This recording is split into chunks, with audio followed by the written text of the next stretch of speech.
Introduction to Magic, Volume 1, Rituals and Practical Techniques for the Magus by Julie Savola and the Air Group. Chapter 8, 3 Ways by Abraxas. By now you should understand what the main task of our art is. Detach yourself from the human substance that you're made of, and be regenerated in the solar strength. Be transformed by it into a being who is, or into a breathing center, freed from the bonds of sublunar natures. You must wear out the thirst, the fever, and the endless and dark yearning for existence. This is the condition for going beyond the law of men. But this operation, the Hermeticists called it the mortificatio and the putrefactio, can be performed in different ways. Familiarize yourself with them, but also be aware that they are not equally valid for the ultimate goal. Learn what each one has to offer, so that by combination you may achieve the sense of perfect mastery. There is a first path, which I will call empirical. Here, spiritual development has a discontinuous character. It consists of transformations of consciousness from one state to the next without an intrinsic connection between them. The self is simply carried from one to the other. It is an immediate, instant, self-identifying or awakening in one or another states of consciousness without any direct individual initiative and without active preparation, just as in a chemical experiment in which the elements and conditions required to produce a certain compound are known, but the results appear as something entirely new, as entirely different substance. Yet you are unable to grasp the intimate relationship of the process of the experiment. In the same way, there are methods as precise as these that can analogously produce new states of consciousness. This category includes the technique based on the action of a particular substance in conjunction with certain attitudes of the soul, as well as some techniques of Hatha Yoga, which are efficacious provided certain physical dispositions are in place. In this category, you can also include some experiments brought about directly with specific goals by those who have the necessary power. And finally, as a series of apparently spontaneous phenomena, such as the sudden illumination of extranormal modes of sensation or of self-perception in one's consciousness. Pietro Negri has described one such case in the previous chapter. Even in these latter two possibilities, there is a discontinuity and an overwhelming instantaneity of the states of consciousness, first this, then that. The negative aspect of this path lies in the fact that the realizations which you may attain are, for the most part, of an exceptional character. Rather than apprehension of a sudden intuition, an effective, permanent possession demands such a powerful technique as to completely mortify or transform the natural being. Otherwise, once the influx is ended, you will find yourself back in the same place you began, because your sense of self has retained its habit of identifying with its natural sense of being. When, on the contrary, everything is taken away, and if you clearly continue to exist, the new state will be your regenerated consciousness. I said, if you continue to exist, however, be prudent, because it is very likely that if you try to achieve a total fulfillment only in this way, your leap may turn out to be too short. Unless you have gone totally beyond, you will have to fight bitter struggles with only an inadequate tool at your disposal. The positive side of this path consists of the fact that the discontinuity between the normal way on the one hand and the initiatic modes of consciousness on the other can never be entirely removed. These are awakenings, enlightenments, and evidences of something so new that it is impossible to give an adequate prefiguration. There can be an approximation, reaching out toward them. However, the real transformation itself, the presence, will always consist in a leap. On the other hand, only this presence can infuse in you a transcendent power to comprehend and to act, without which any effort on your part would be in vain. Your eye would be forced to look within itself, as it is surrounded by darkness. Your will would remain tied down, struggling, obtuse, unaware of the liberated clarity and powerful lightness of superior beings. Thus, in our way, you will also find elements of the empirical method. These elements must be integrated by a personal transforming initiative so that the transcendent states may be fully assimilated and your entire being carried into them. You will not be lost, acted upon, and swept away in these states, but will remain truly active, affirmative, present. 2. The second direction represents that which the mystical experience can supply or propitiate in a context of opportune initiatic integration. It is a method that essentially acts through the soul and feelings. In order to understand how it must be realized, be aware that the secret of its inception consists in creating in yourself a dual being. You must generate, first by imagining and then by realizing it, a superior principle, confronting everything you usually are, e.g., an instinctive life, thoughts, feelings. This principle must be able to control, contemplate, and measure what you are in a clear knowledge, moment by moment. There will be two of you, yourself standing before the other. Then you will know the meaning of inner dialogues, the inward commanding and obeying, the inward asking for and obtaining of advice, as in the case of many Christian and Muslim mystics, and similarly reflected in many Hindu texts that were combined in dialogue form. The characters depicted in them are not real persons, but are seen by a skilled disciple as two parts of his own soul. All in all, the work consists of a reversal. You have to turn the other into me, and the me into other. Depending upon which of the two principles the person focuses on, you will have the dry way or the humid way, the magical method or the mystical method. In the mystical method, the mind creates an other that still remains other, the master, Christ to be imitated, and even the image of the deity itself.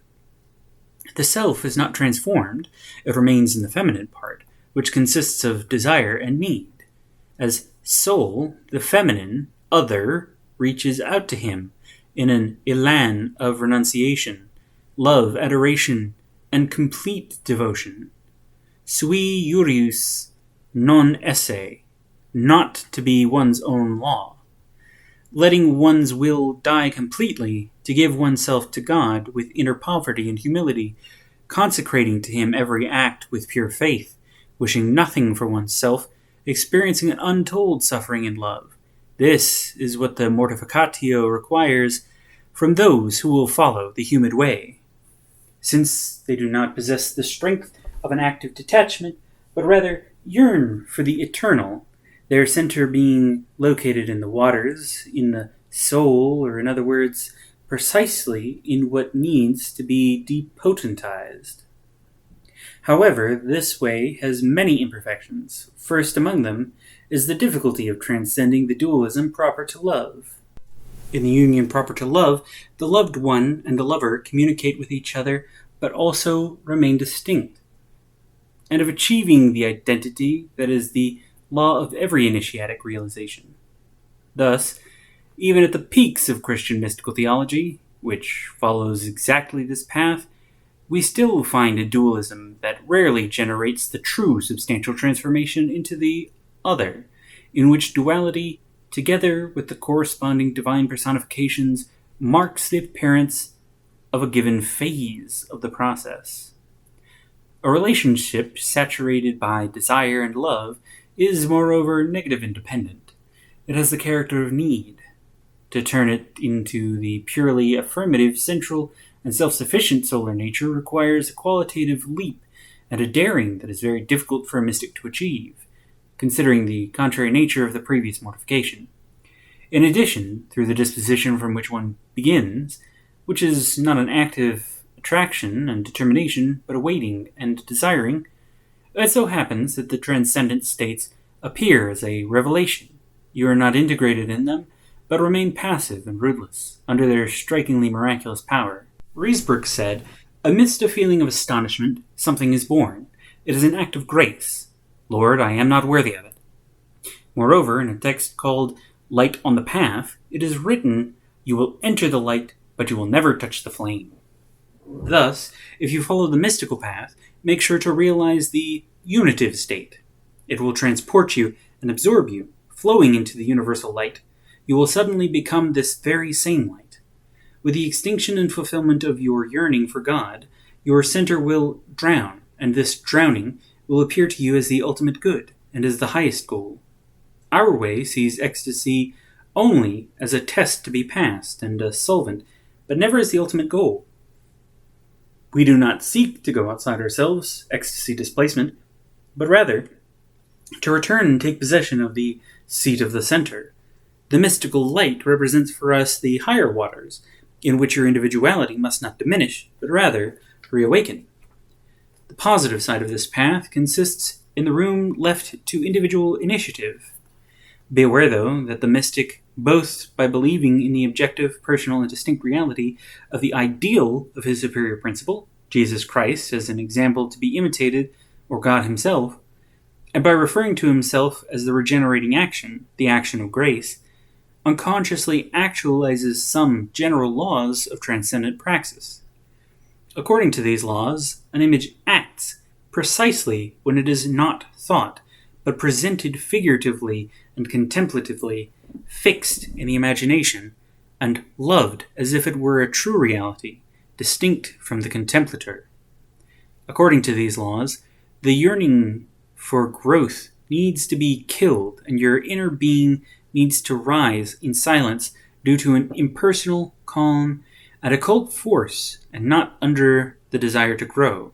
This desire, in fact, would paralyze growth itself and harden you, due to an unavoidable strengthening of the bond of the self.